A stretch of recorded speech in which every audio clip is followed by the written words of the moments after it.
All right, we're live. I'm going to play this intro and then we'll kick it right off. Cool.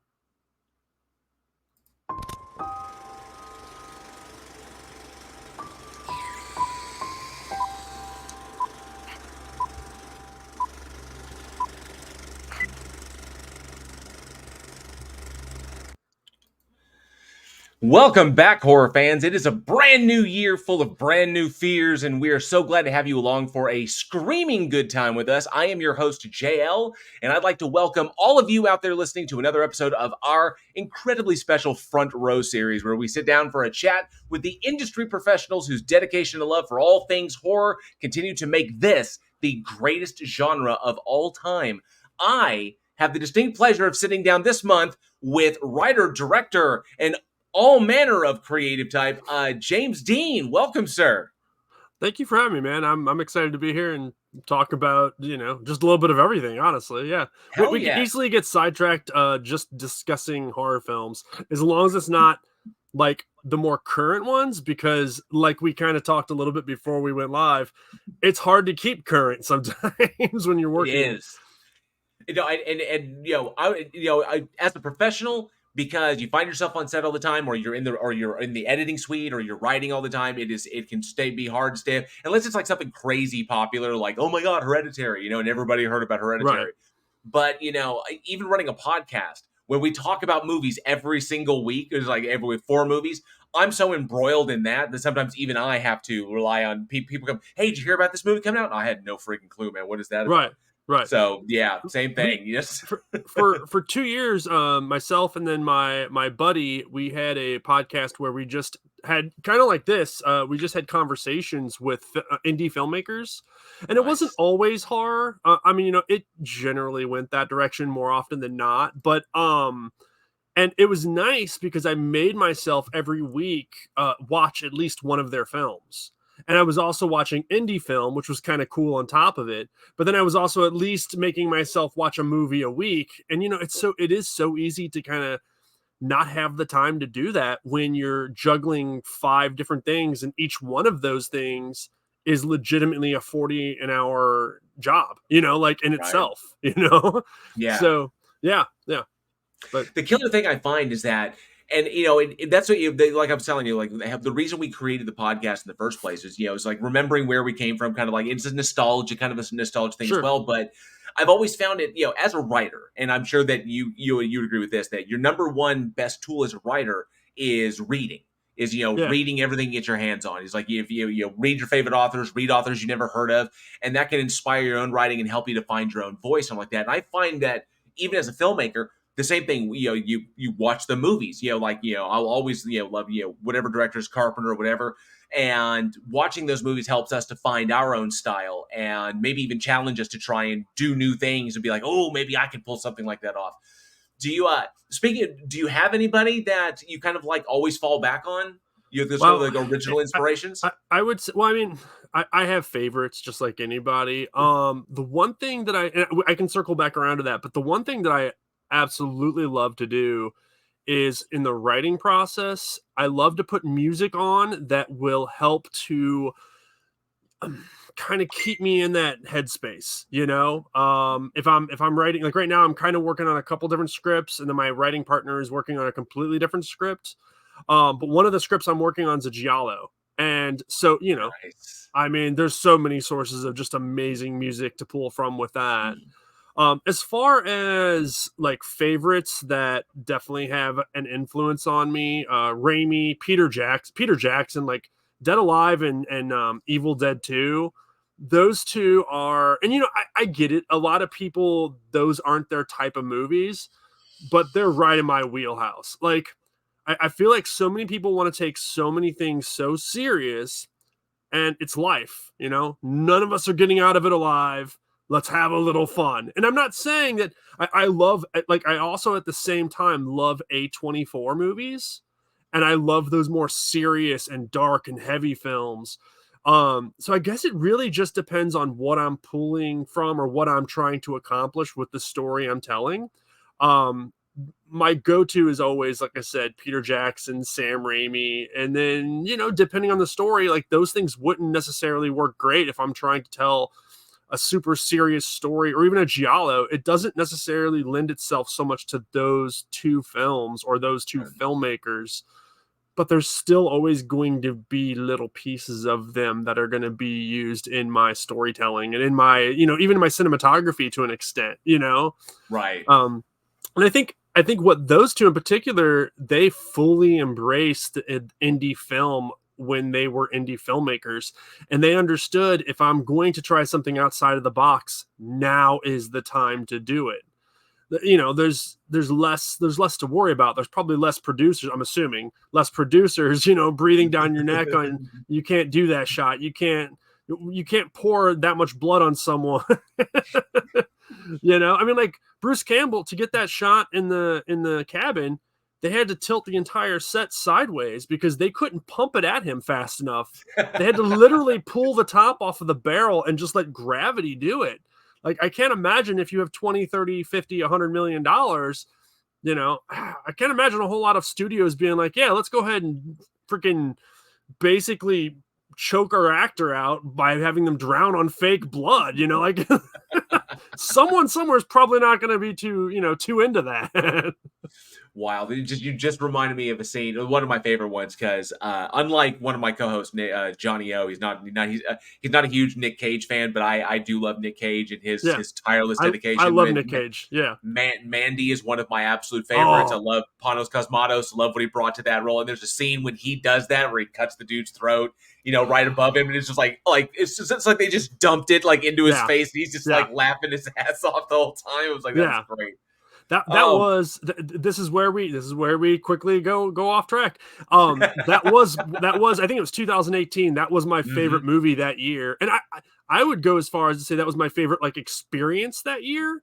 I mean, like, because like I saw it in a theater, and it was at this once a month kind of thing here in St. Louis called Late Night Grindhouse. And so you had that, Nice. yeah. So they play older films mostly, but that was a newer one. It was brand new when it was playing. And to hear that score with those colors and what you're experiencing blaring at you. And I do recommend, if you watch Mandy and you haven't seen it yet, play that stuff as loud as possible, because it is an experience.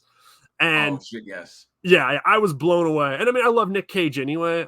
The good, the bad, everything in between. I love Nick Cage. So like, it was just kind of a combination of all these awesome little things that makes James and what I like. And it's like, yes, give me more of this. I gotta ask. Okay, Yeah, so this is actually a funny inside joke, since we yeah, broke ground on the movie Mandy. It's arguably one of my favorite. Yeah, him, that and Color Out of Space will get me every time. But yeah.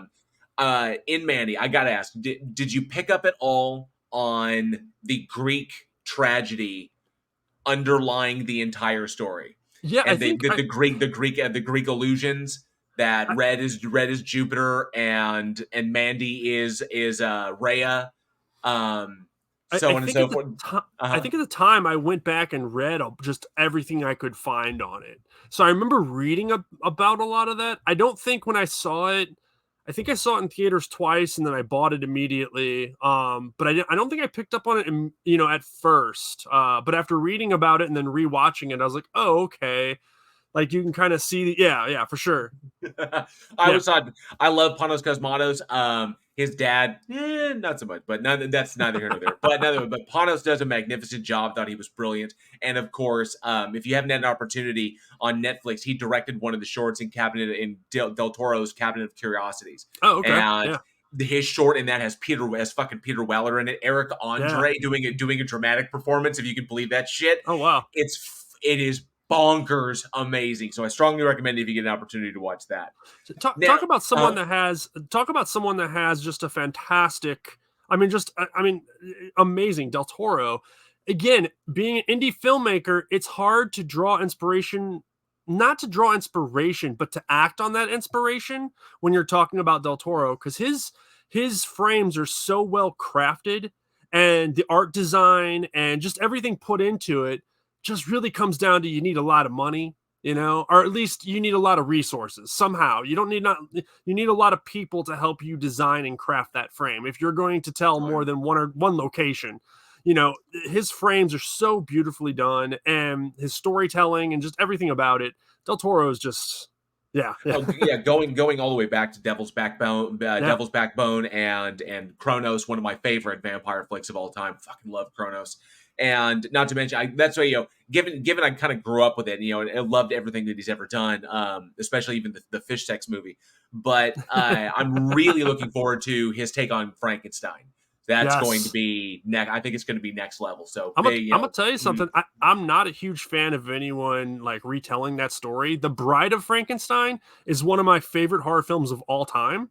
It is so tragic and so beautiful and just so horrible, And I feel like Del Toro can do it. I feel like he can do it.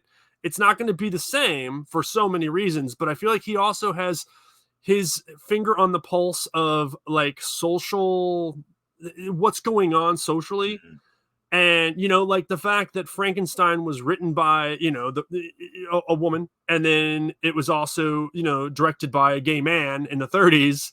Yeah. These are all things that you know I can't bring that experience. Del Toro, I don't think, can bring that experience, but he has his own thing he can bring. So I'm okay with I'm okay with it. It'll probably take on a slightly different meaning, and I have to be open to it. But he's probably the only director, and I mean, not even my favorites would I want to see direct a Frankenstein film. To be honest with you, he's probably the only one that I would be okay with. Like Not he's that got the anyone's vision calling me for and it. asking me for permission, but I'm just saying. I'm just saying he's probably the only one. Yeah.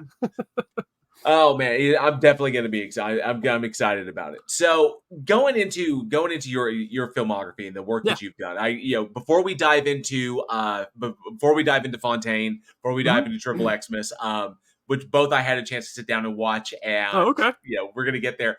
But given your style and the love that you have for I would say pretty much the entire you say grindhouse, but the entire exploitation oeuvre, that Sure. whole span of it.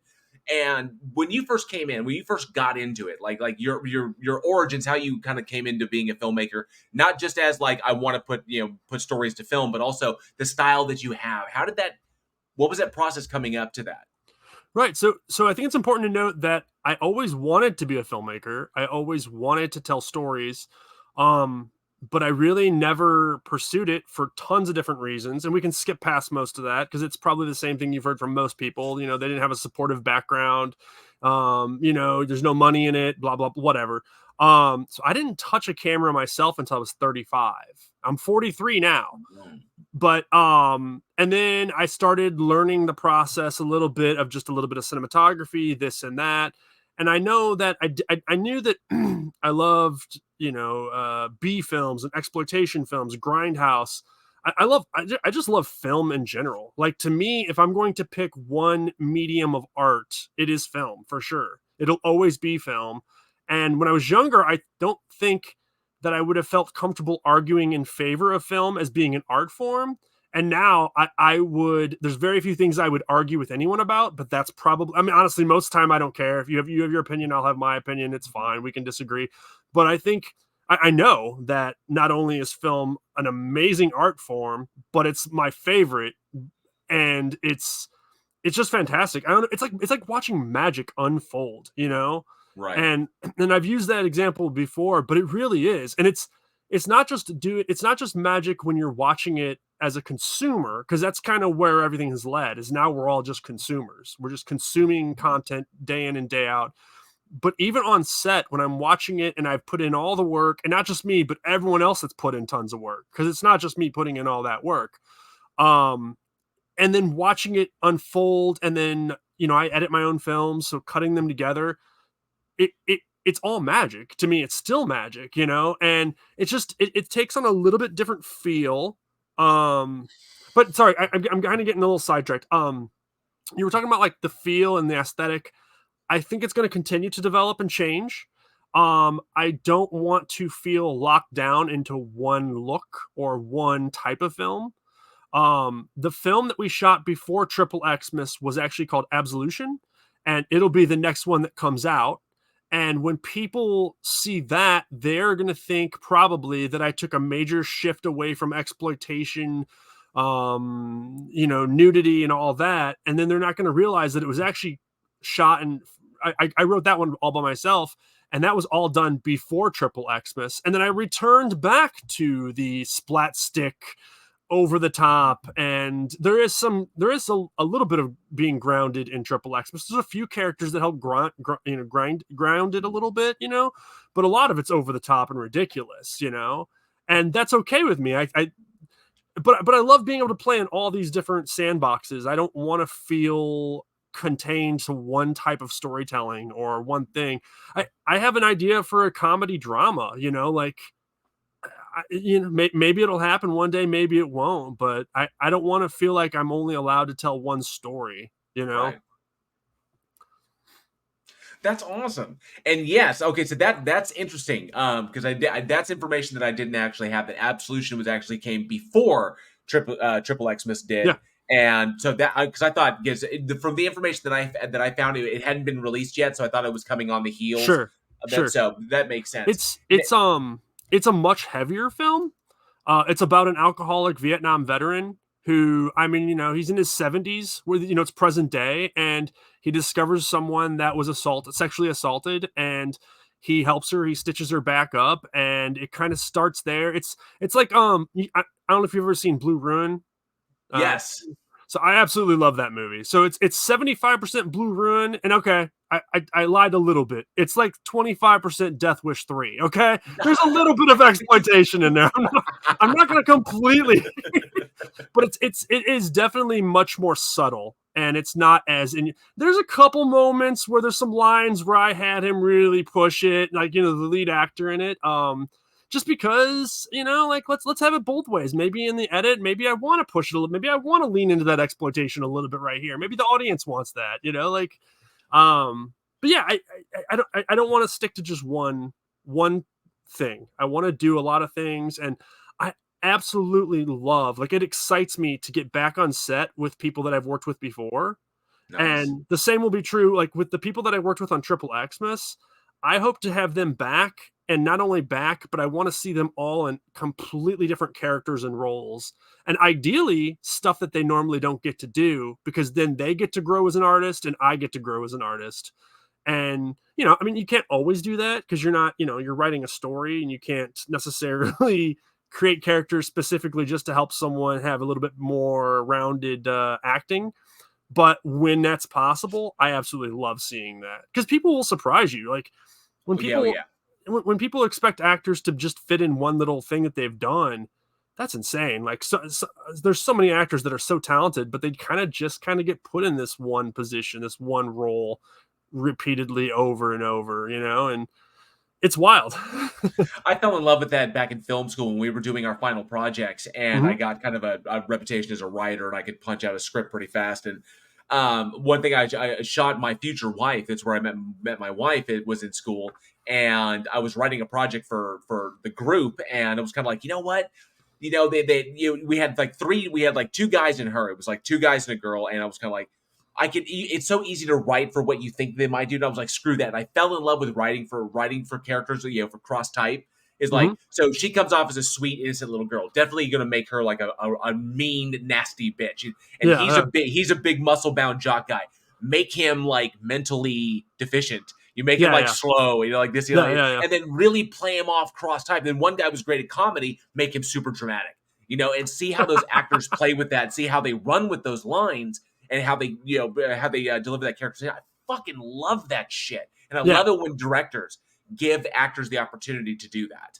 Yeah, and I think it's also, if we're going to talk the business side of things, it's just smart in that way also, because ultimately, you're paying day rates, you all that, but to get someone interested in your project, if you're offering them the same thing they always do, it gets old eventually. Sure, everyone likes to work, but if you can give someone a reason to want to come and be that much more excited about it, I mean, it doesn't hurt anything. It doesn't hurt the production, yeah. And to be that director, he's like, oh, definitely want to work with him because he's going to give you the opportunity to try and break new ground and do new things and do interesting stuff and try to really spread your wings a little bit as a performer, because it's what we're all looking for, is every opportunity. Sure. So leading up to, you broke ground yourself with, and I want to make sure I get this right, Fontaine and the Vengeful Nun Who Wouldn't Die. Correct. Yes. All right. So I sat down and watched this bad boy, and I rarely, it's been a long time since I've seen a film that was like legitimately a love letter to the entirety of the Yeah. exploitation, the whole span of it. Because you've got it all in there. You've got, I'd say you touch on virtually everything. You've got everything. You got black exploitation. You've got Nazi Yeah. exploitation. You've got fucking sex exploitation. What really got me, Chanbara is it you tied? I was like, holy shit! Like he's run the full thing here, and I had to know. I was sitting here watching. I was like putting it all together in this beautiful little gory ballet. And I was kind of like, of all those pieces, because you selected from so many and you wove them together so effortlessly. Where what were your inspirations there? Yeah, to dive into there and tell that kind of story. Sure. Well, first of all, thank you very much. I will forever view Fontaine as the movie that taught me how to make movies, you know? And it's not perfect. It's not a perfect film for sure. So there was a short film we made before it, and it's even less perfect. But so the long and short of it is there was a story I read about a person who was on a lot of drugs, and she was having visions, and she was very religious, very religious. I come from a Catholic background. I'm atheist now, but I have that background. My co-writer also comes from a No, you Catholic don't. background. You don't. I'm sorry. I'm sorry. No, I didn't want to say there was a slant there. It's like I think there's a message here. So, no. But long story short, this person, and it's a sad story. She ended up, and this kind of would go back to the short film. It explains how Mary loses her eye. In the short film, Mary basically has a psychotic break and she rips her own eye out, right? And so that explains that. Well, in real life, this individual who was on tons of drugs and was like, her parents were very devout, like, you go to church all the time.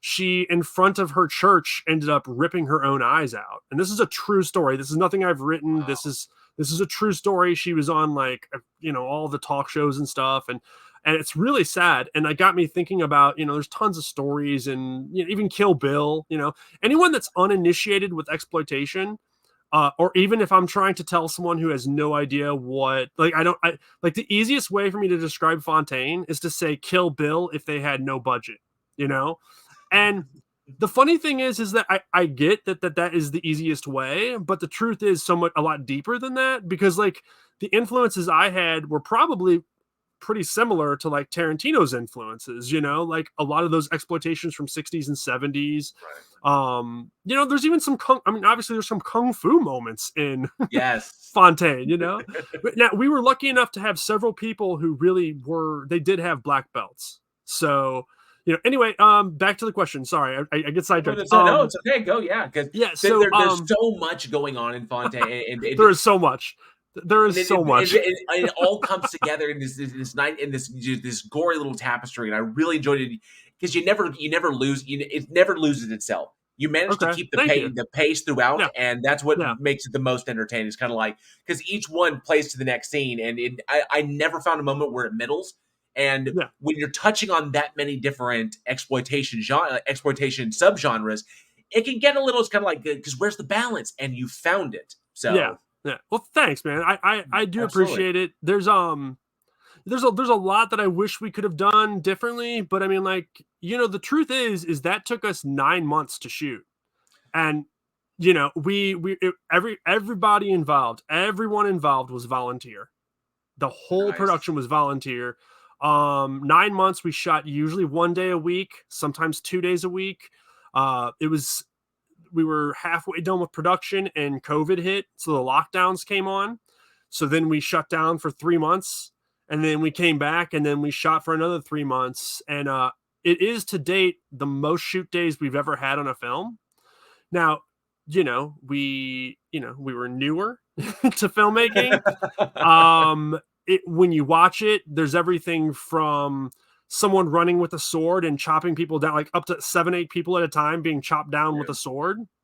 And there's a chainsaw scene, and there's so much insanity that occurs in that film that getting all that on screen, it's a lot. So making it all a work. lovely a lovely little callback to Ilsa, She Wolf of the SS. Yeah, yeah, yeah. I really loved that. I was Thank kind of you, like, thank you. I see what he did I, there. Very it, cool. it was really, the actor. I had worked with her a couple times before, and you know, I said, hey, what can we do? What are you not okay doing? Do you want to show a nipple? Do you not want to show? Because like if someone's not comfortable with something, that's one thing. Like one thing that I'm very, very adamant about is safety, and that goes Right. across the board with fights, with any kind of weapon use, anything sexual in nature or nudity. Those things all have to be discussed and planned in advance. But sometimes an idea comes up on set, and it's like, oh, that would be really, really sick and twisted, and I like it. But I'm not going to present it in front of everybody. I'm going to present it me and the actor, and if they're okay with it, cool. So she was okay with the scene where she uses the blood on the torture table, and then she uses that as like a lubricant of sorts to masturbate. And she was fine with it. She was okay with that. So I was like, okay, cool. Yeah, it's a twisted movie, and I think the Nazis got the worst of it, both of them. And I mean, the Yes. Nazis, they probably should. Let's be honest. They absolutely should. I do have one. Okay, out of all the things that go down in that movie, and Mhm. all of the sword play, and all of the choreography, and excellent choreography out of, and the name of them, just because you use the same group for Triple Xmas and the choreography group that did all the fight Oh, choreography and Logic everything. Martial Arts. Logic Martial Arts. Thank you. I Yes. wanted to give Yeah. them a shout out because Yeah. I was like, oh, cool. You use the same people Yeah. for the next film. That's awesome. Where did the stash box come from? Because I have to know The where cross. The yes. And cross. I was like, Yeah. please, it was either custom made or you found that in some head shop in the middle of So nowhere. And it was like, so yeah, no, okay. So I had one person that helped with art department, and his brother actually had it, and his brother, who was like 19 or whatever, was like using it for his stash, and he's like, hey, I brought something special for set today. And I was like, okay, what do you got? And he shows it to me, and I was like, you gotta be fucking kidding me. I was like, this is amazing.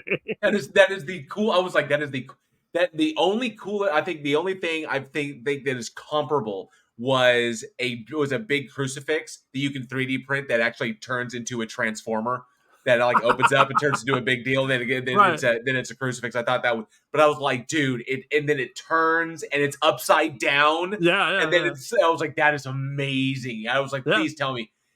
He had to have had that custom made, or somebody had that from some obscure location. I don't even remember where I bought it, man. Yeah, So yeah. I No, had to no, no. know.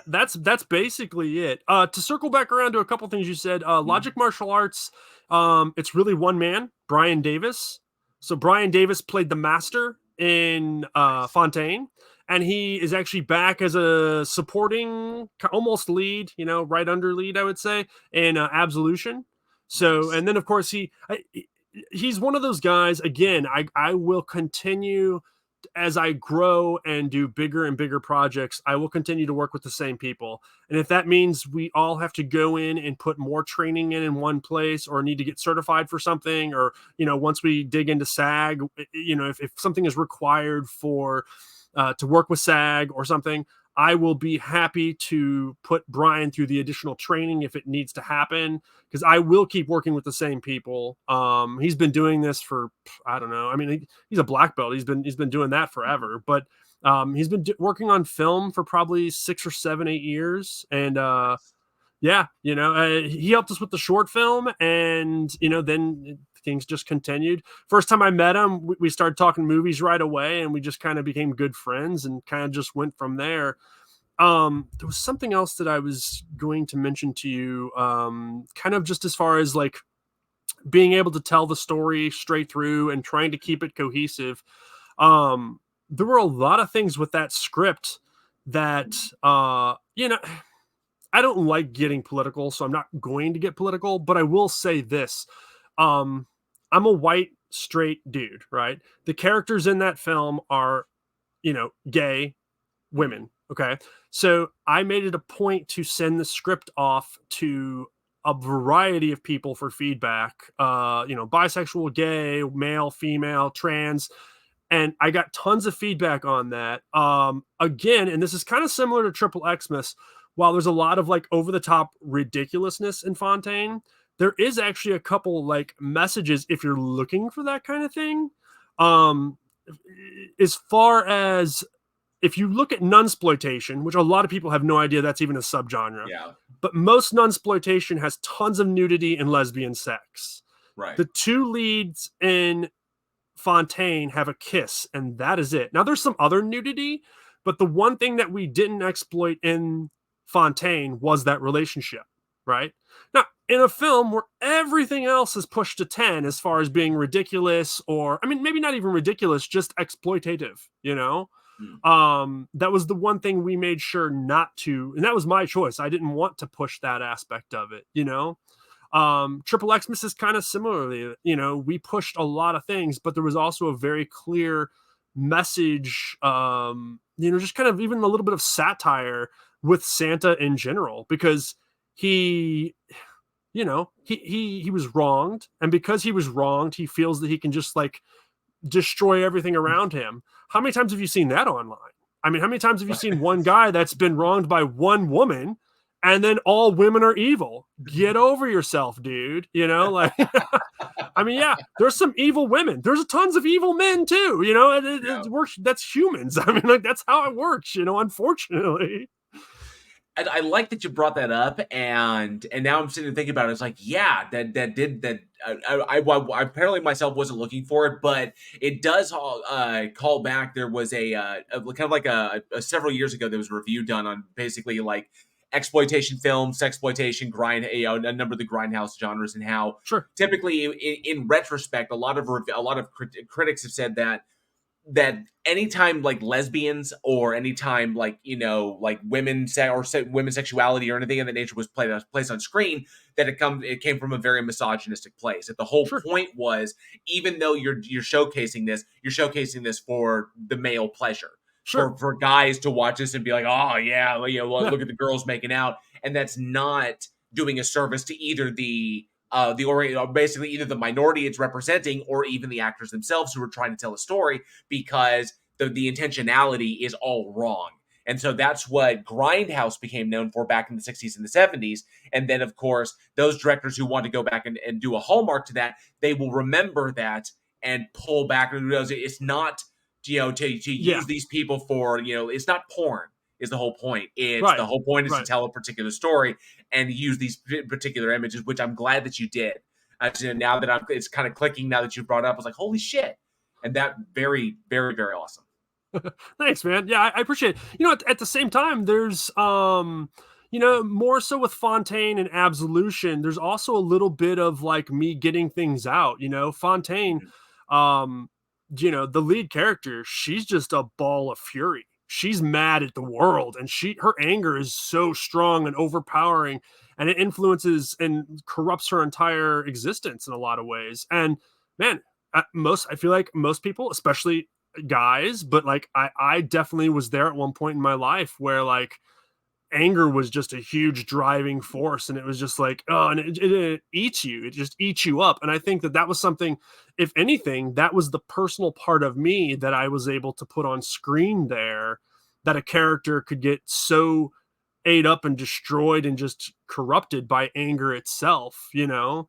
Right. um so with Absolution, it kind of more explores a little bit of making choices earlier in life and then not making the best choice. And then years later, still contending and dealing with those choices and just coming to terms with what happened and that you can't do anything to change it. And now you're here. And what do I do now? Kind of, you know? And then And there's a story around it. Yeah. I loved how that came through in the final sequence when, you know, you always get that opportunity with the bad guy, with the ultimate villain is, you know, given their whole like thing about why they're justified, why they're doing what they're Sure. doing, and it's like that. And I loved, and I saw that kind of come out in that final speech where, you know, the new Fontaine is. I don't want to spoil too much for those who haven't seen Yeah. it, Sure. but Sure. Sure. for when she is giving the big thing and she's talking with the I got to tell people her name is like Mary the Maniac Nun, Yeah. which is like the best names I've heard it as for a heroine in a while. But there was a beautiful moment that you captured there, and I love that there was these nuanced moments, these very poignant moments that were, throughout the film.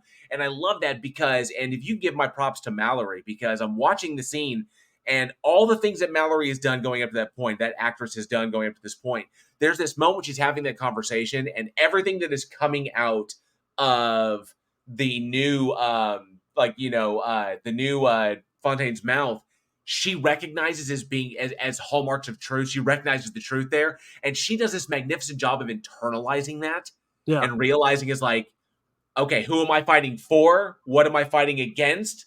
The goals are actually the same, but the methodologies are different, Right. and then she has to, she runs that gamut, and I fucking love how she does that Yeah. and brings a Yeah. level of depth that I don't think many people will expect. Given that there is nuance and depth to this, which I think is what should attract people to see it.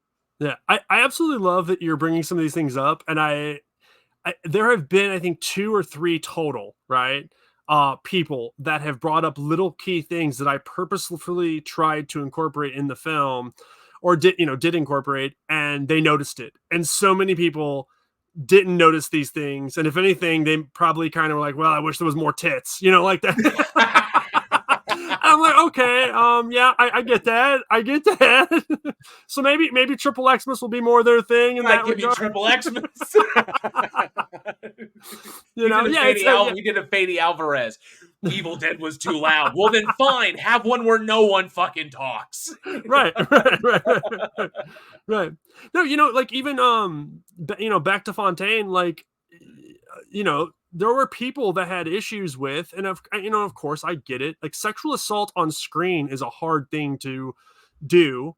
And then when you're shooting it in a fashion that is exploitative, and we pulled frames from Miss 45 for reference and for, for some sort of like guide on, I really do want to make this feel horrible and icky, worse than normal, and then to go where it does go, like granted, not a lot of people saw Fontaine, so that might have been the saving grace of me not getting like just like attacked nonstop. There was one podcast that watched 30 minutes of it, turned it off, and then decided to record for an hour and 30 minutes. So they recorded an hour and 30-minute review on the 30 minutes they watched. Oh, come on. And I was like, that's cool. I never contacted them or anything. It was fine. You don't have to like anything that I make. That's fine, or anything in general. But like, why would you record that long if you only watched 30 minutes of it? Oh, I got nothing to say about this. Hour and a half later, 90 minutes later. Well, it's like, I guess that's all I have to say about that. Thanks, Chief. Appreciate it. That's just, oh man, it's just freaking goofy. But I absolutely loved what Mallory brought to that. What everybody had, especially Ron Clower. Ron did a magnificent job. That everybody delivered everything they could. It was very, very. I thought it was good. Yeah. So thank you. And it was very, very, very. That took 2 years from start to finish, not including the writing.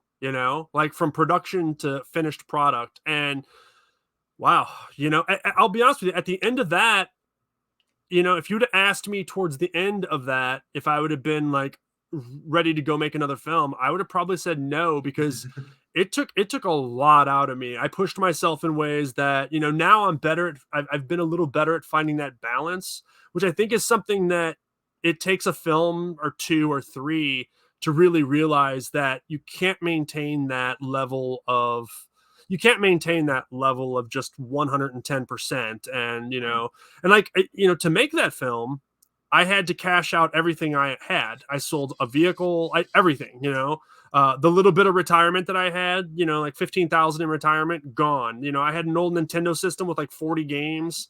It was like $500 gone. Like anything I had access to, I was kind of transitioning out of a business, and like all those tools, like $3,000 gone, all into the movie, and that was also considering that everyone except for like sound design and post and the Blu-rays and everything, everyone else volunteered their time. There was a little bit of makeup costs and prosthetics, that kind of stuff is expected. But like I put everything I had in every way into that film, and it was such a cathartic moment once it was done, and we did a screening. The goal for that one was to do a screening at a drive-in, and we did. We did our. I mean, like, Nice. because it's a drive-in movie. I Oh, mean, hell it yes. is. Yeah, Yeah. This is yeah, yeah, classic. Yeah. yeah. So Oh, that's so cool. So, and going off of that, going off of the madcap insanity that is that film, and the sheer just joy of going back and getting, watching a love letter to all those old school movies, that, stuff that my uncle showed me when I was growing up. He probably should not have shown me. right. But I still can't get over it. I fucking love that you touched on Ilsa. And then I was like, there's a nice little throw there. I was like, yes, I need my dominatrix Nazi Fräuleins. I really do. One really, really, really quick side note: the guy who played the surgeon, he is the lead in Absolution. He's the lead.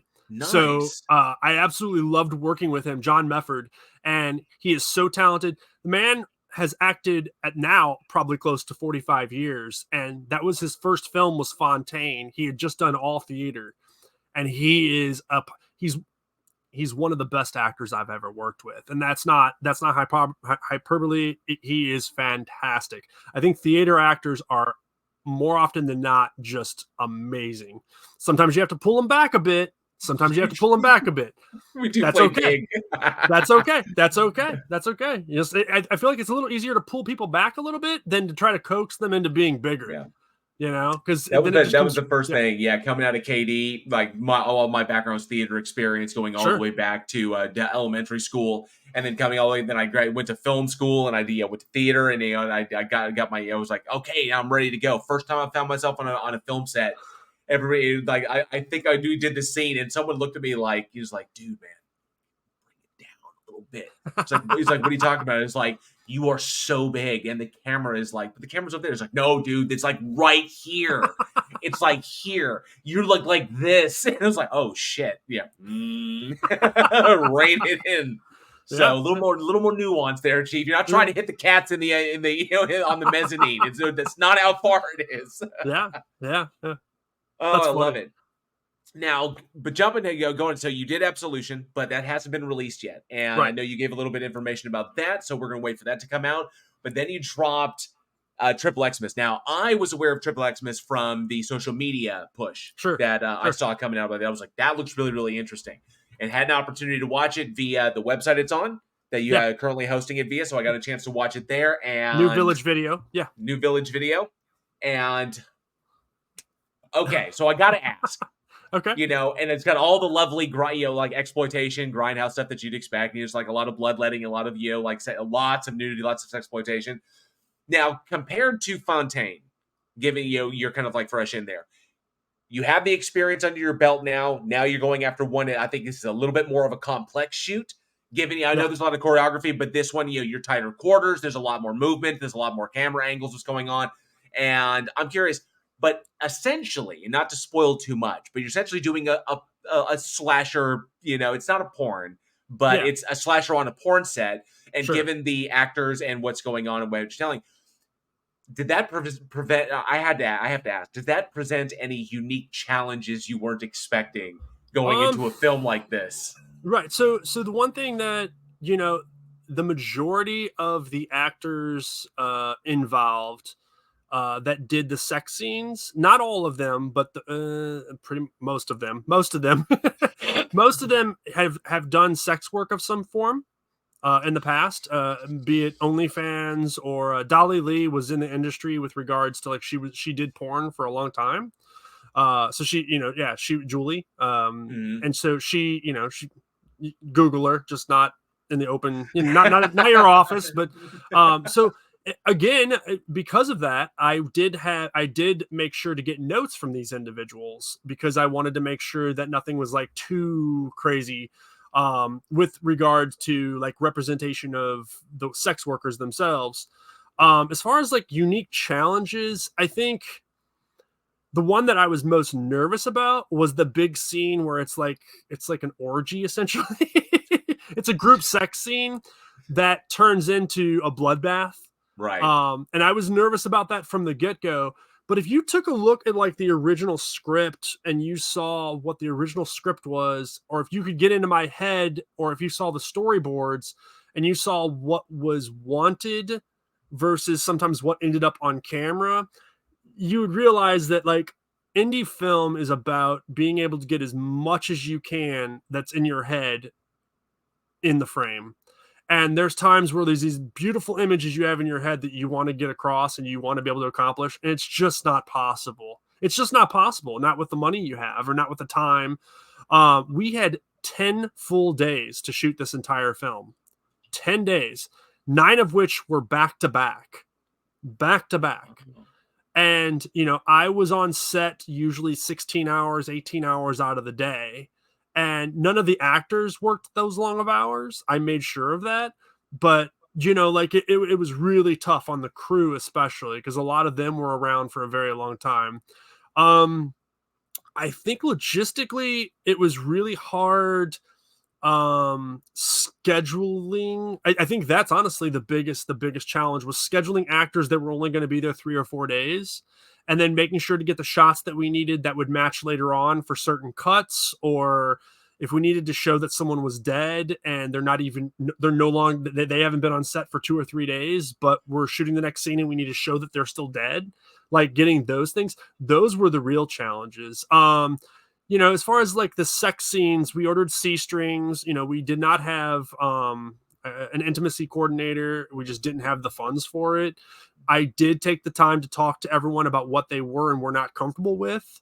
And some people weren't comfortable with certain things. So we adjusted. I rewrote some things a little bit because ultimately it comes down to making sure that, you know, if you're on my set and you're okay with this, but not that, sometimes it's the weirdest small thing that someone doesn't want to do, but it's really not weird if they're not comfortable doing it. It's their feelings are legitimate, and you have to understand, you have to kind of come to them just as a human to human and break down, well, what about this, you know, is it okay if we try it this way instead?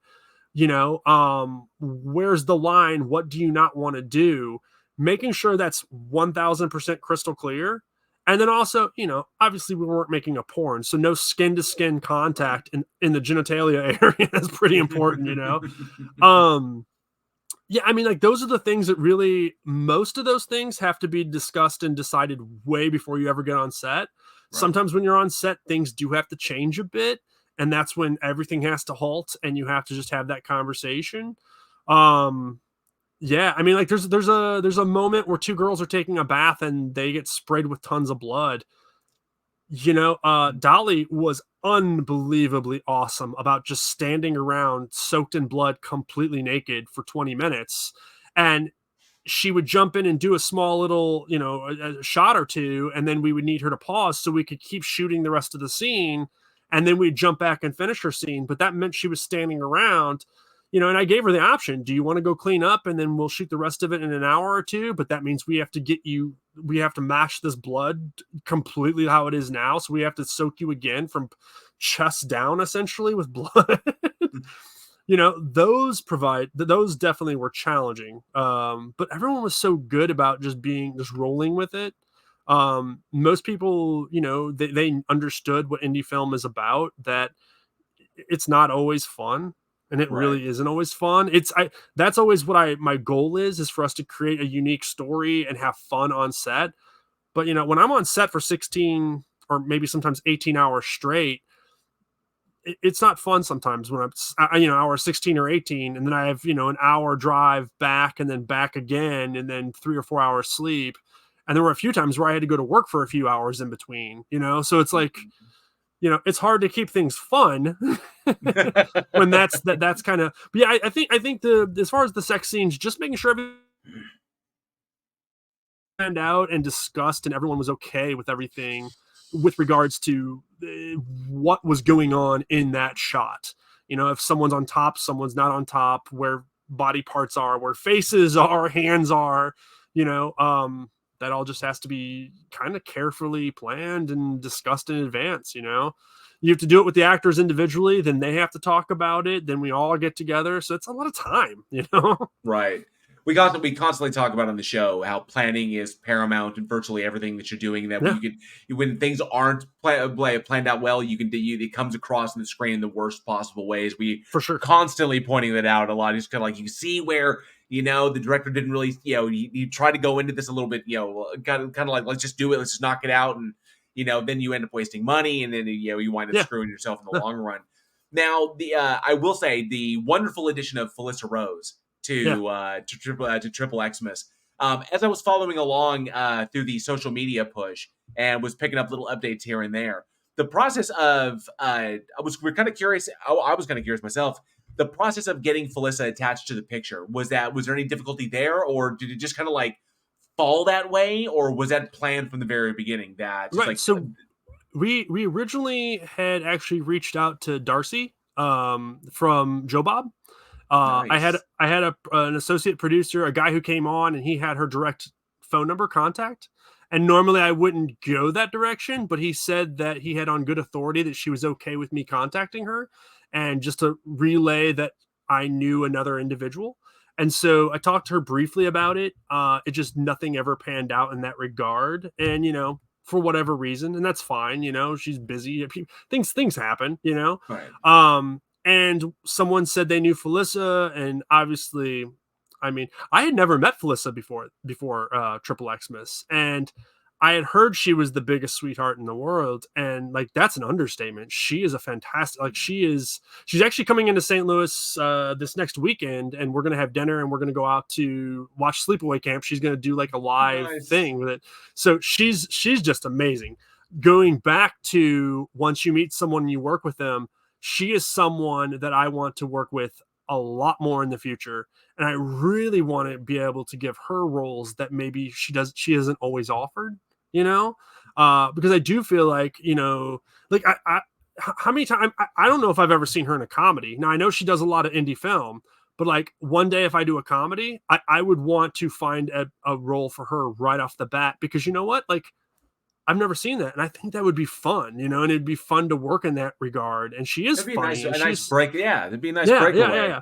Just doing something different. But yeah, so really I knew someone that had worked with her, and because I had talked to probably about 80 different indie filmmakers, and she does do a lot of indie film. I had reached out to a couple of them, and they'd kind of made the connection for me. But the long story short, if you want anyone, it doesn't matter who you want. If you want someone, if you go to IMDb Pro and you look up their agent, you can email them and have contact with their agent. Now that doesn't mean it's always going to work out. You may not be able to afford their day rate. That's true. Um, I was in contact with a couple names that everyone knows for the Elf to begin with, but just when it comes down to day rates and everything, I was like, okay, understandable. You were in Pirates of the Caribbean. I get it. It's not happening. Cool. Oh, you want more if there's stunts? Okay, cool. This conversation is over. Thank you for even emailing me back. I get it. We didn't have the resources. I overstepped yeah, okay. But yeah, it's one of those things. Like IMDb Pro is just, $20 a month, and you can get everyone's agent's name. And some people have 5 different agents, or they have different agents for different things. And reaching out to them, you better have a good script. You better be able to have what their day rate is. And if you don't know their day rate, you can ask it, or you can reach around and ask other indie filmmakers who've worked with them. Sometimes they'll share that Nice. information. That way you're not looking like a complete idiot if you're asking someone to come on set for one day and their day rate's 20 grand and that's the budget of your entire film. That is freaking cool.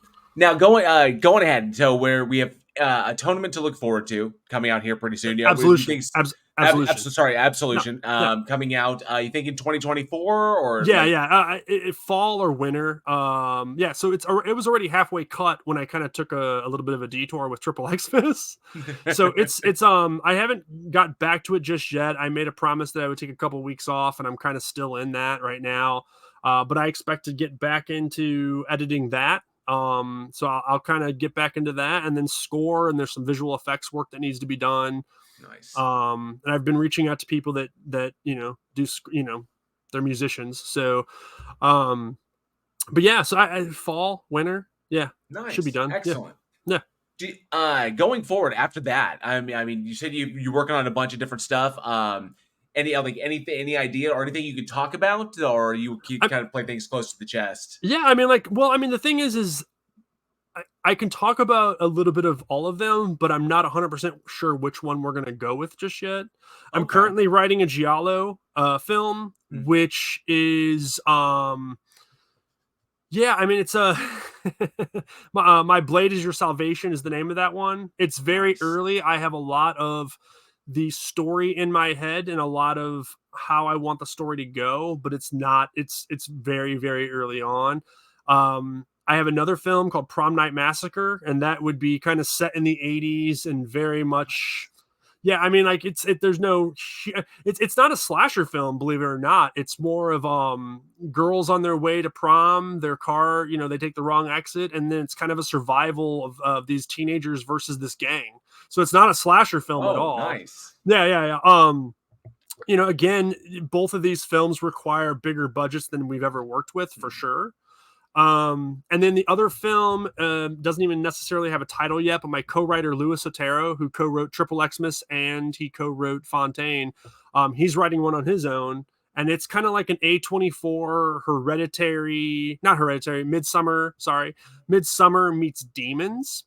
So it's kind of, Okay. yeah, yeah. So I read the first third of that script, and I'll be honest with you, I read a lot of scripts, and sometimes it's hard to get excited. I read the first third, and I am so pumped to read the next portion of it because, and like, what more could you want from a reader than that? If you handed me 30 pages and I said, okay, well, where's the 31st page? Come on, why are you holding out? And that's what I told him. I said, man, I couldn't give you a better compliment than this. Like, the characters are being developed. I love, I mean, sure, it's first draft, but like, wow, this is so. No matter what project is next, I do know that there will be some level of crowdfunding. More than likely, there will be private equity being brought in, and I do believe we're probably going to try to go SAG on this next one, Nice. and probably make use of tax credits.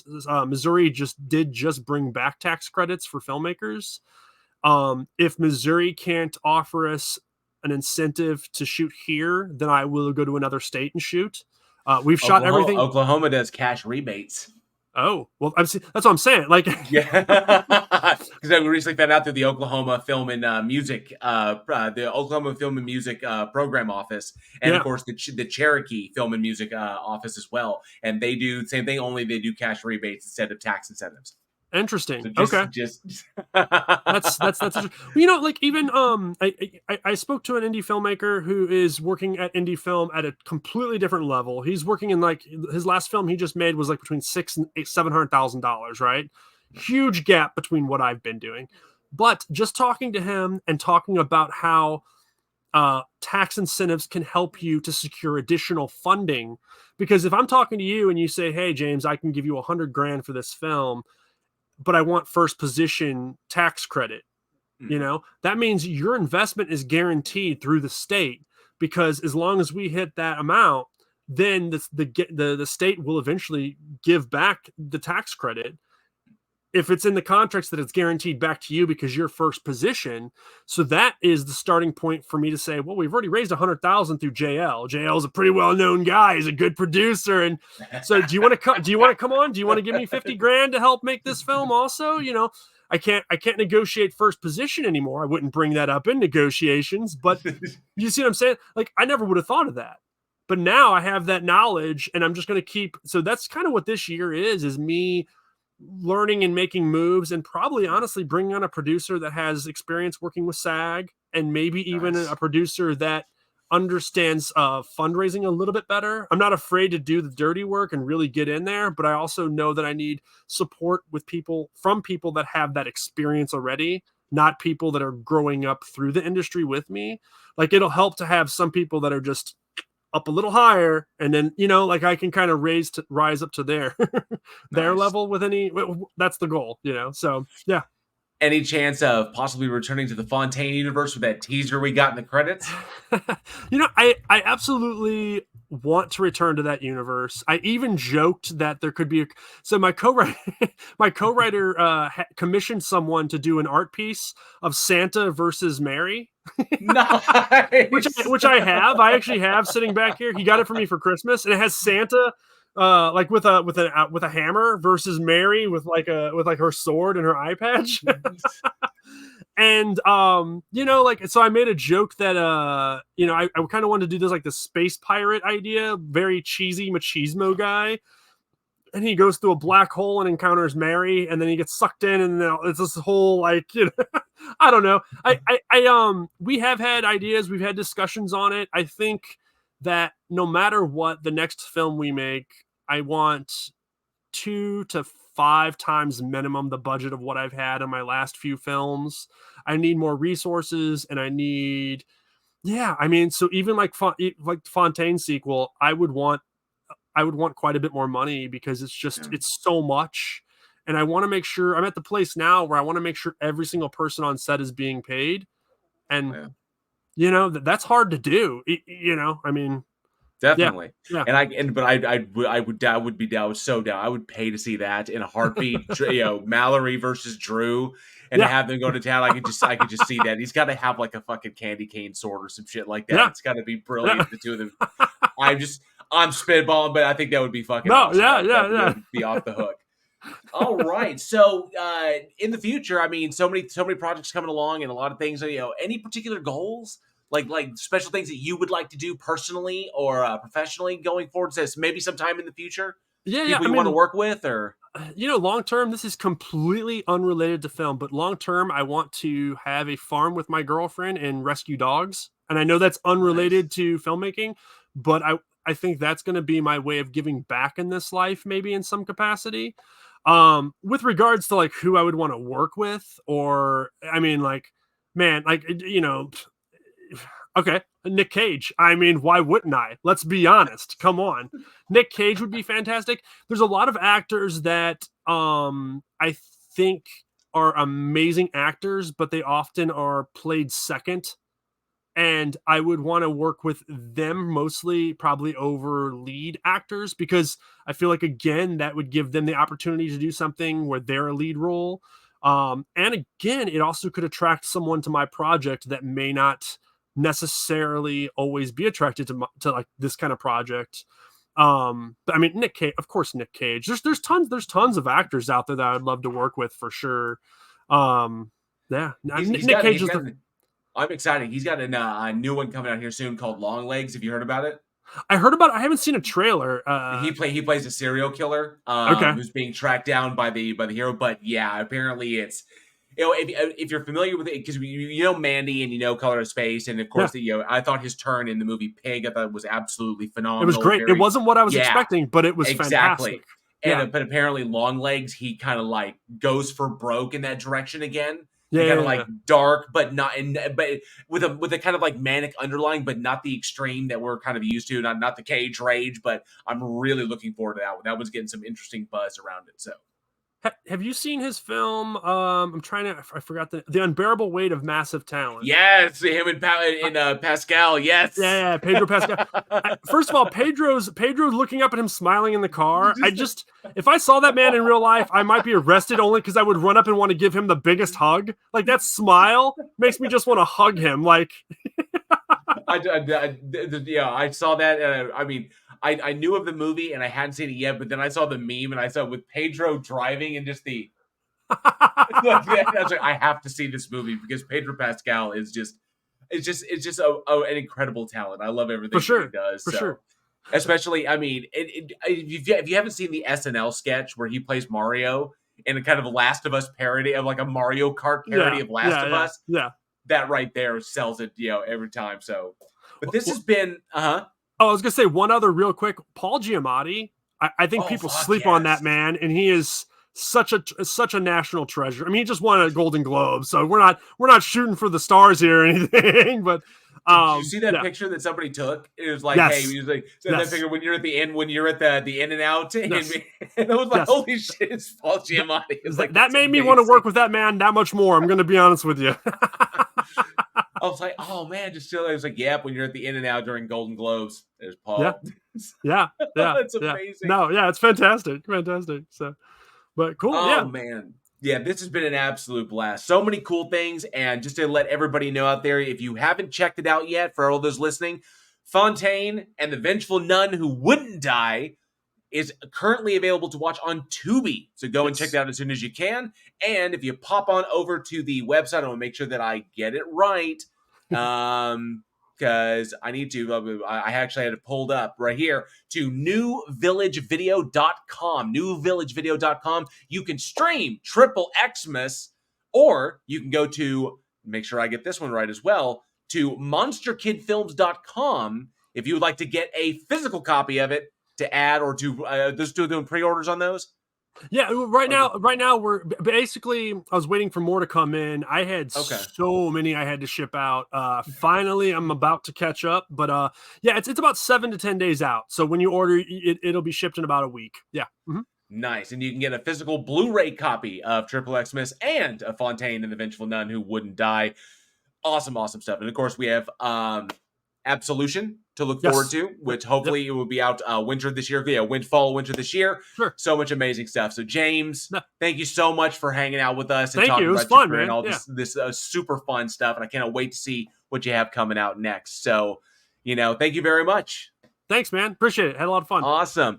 And to everybody listening out there, thank you so much for being a part of another episode of the Week in Horror Front Row series. We've been sitting here with writer, director, and extraordinary creative talent, James Dean. Can't wait to see what he has coming up next. If you want to, you can follow him on the socials. We're going to have those listed in the description, as well as check out those websites where you can pick up the physical copies of his products. And of course, Tubi, and of course at I totally was going to throw it again. Newvillagevideo.com. Newvillagevideo.com. Awesome. I have been JL, been your host. We will see you all next month. And as always, stay scared.